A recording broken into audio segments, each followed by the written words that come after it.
प्रयागराज में संगम किनारे आस्था का जनसैलाब है। श्रद्धालुओं की संख्या रोजाना नए रिकॉर्ड तोड़ रही है। महाकुंभ का आज 19वां दिन है और पवित्र संगम में अब तक डुबकी लगाने वालों का जो आंकड़ा है 30 करोड़ के करीब पहुंच चुका है। 30 जनवरी की रात 8 बजे तक के आंकड़ों के मुताबिक संगम में 29 करोड़ 64 लाख लोग स्नान कर चुके हैं। श्रद्धालुओं में कुंभ नगरी पहुंचने की होड़ मची हुई है। हर कोई पुण्य प्राप्त करने के लिए पवित्र संगम में डुबकी लगाना चाहता है, इसीलिए प्रयागराज पहुंच रहा है। महाकुंभ में अब भी 27 दिन अभी बाकी हैं। अब तक देश प्रदेश से श्रद्धालुओं के उमड़ने की जो रफ्तार है वो देखकर लग रहा है कि महाकुंभ खत्म होते होते 40 करोड़ के पार होगा श्रद्धालुओं का आंकड़ा, जो इस बार महाकुंभ 2025 में पवित्र संगम में डुबकी लगाएंगे। लेकिन जिस तरीके से मौनी अमावस्या पर हादसा हो गया, उसके बाद एक तरफ इंतजाम को ज्यादा सख्त किया गया है और दूसरी ओर हादसे की जांच, अब उसको लेकर भी तेजी दिखाई जा रही है। आज की बड़ी खबर यह है कि महाकुंभ में हादसे की जांच को लेकर न्यायिक आयोग प्रयागराज पहुंचेगा।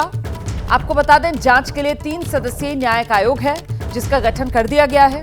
आयोग के अध्यक्ष इलाहाबाद हाईकोर्ट के पूर्व जज हर्ष कुमार हैं। पूर्व डीजीपी वीके गुप्ता, पूर्व आईएएस डीके सिंह इस जांच आयोग के सदस्य हैं। तो ये 3 सदस्यीय न्यायिक आयोग जो जांच के लिए पहुंचेगा प्रयागराज। 1 महीने का समय इस आयोग को दिया गया है। इसे जांच करनी है और जांच रिपोर्ट सरकार को सौंपनी है कि आखिरकार महाकुंभ में जो भगदड़ मची उसकी वजह क्या रही।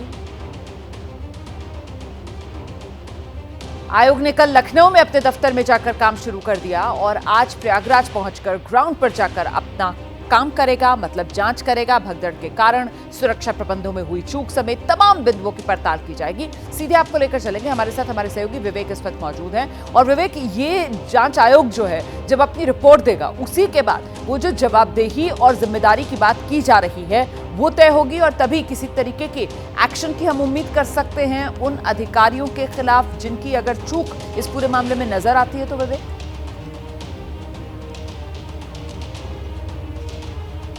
जब बिल्कुल साफ तौर पर जो न्यायिक आयोग बना है उसने अपनी जो जांच है उसकी शुरुआत कर दी है। कल पहली मीटिंग लखनऊ में सचिवालय में हुई थी। उसके बाद आज जो न्यायिक आयोग है वो प्रयागराज आने वाला है। प्रयागराज दोपहर में लगभग 12 से 1 के बीच में उसका पहुंचने का अनुमान है और वो यहाँ पर आकर के सबसे पहले जो घटना स्थल है वहाँ पर जाएगा। हालांकि आपको बता दूँ कि ये कमेटी जो है वो एक उसके लिए बनी है। एक जो स्टैम्पीड रात में हुआ था, वहीं जो दूसरी घटना है उसको लेकर के अभी भी प्रशासन की तरफ से कोई एक्सेप्टेंस नहीं हुई है कि इस तरह की कोई घटना हुई है। तो दूसरी घटना को लेकर के क्या होगा ये तो आने वाला समय बताएगा। पर हाँ, जो पहली घटना रात में 1 बजे संगमनोस पर हुई उसके लिए न्यायिक आयोग का गठन हो चुका है और वो न्यायिक आयोग आज आकर के अपनी जो जाँच पड़ताल है वो शुरू करेगा। 1 महीने का उसको वक्त दिया गया है कि 1 महीने में उसको अपनी पूरी जो जाँच है वो पूरी करनी है और ये देखना है कि किसके कारण ये चीज़ें जो है हुई।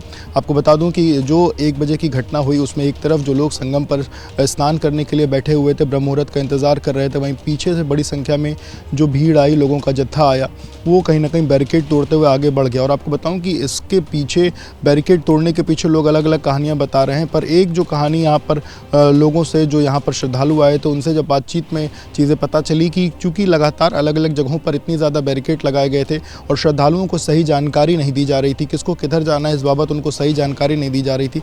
इस कारण श्रद्धालु कहीं ना कहीं परेशान थे।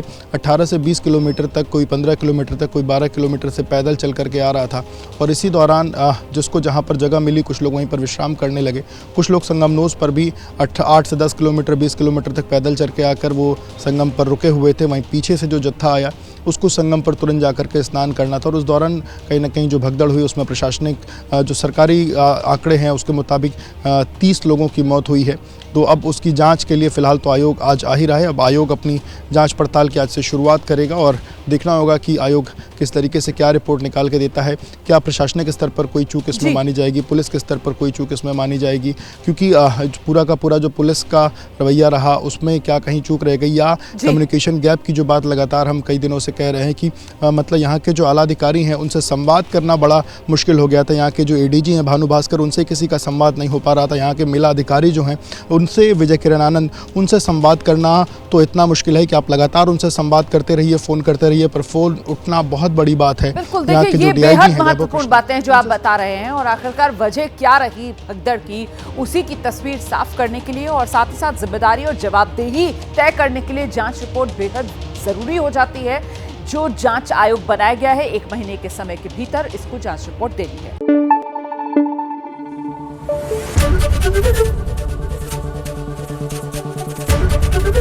ABP न्यूज आपको रखे आगे।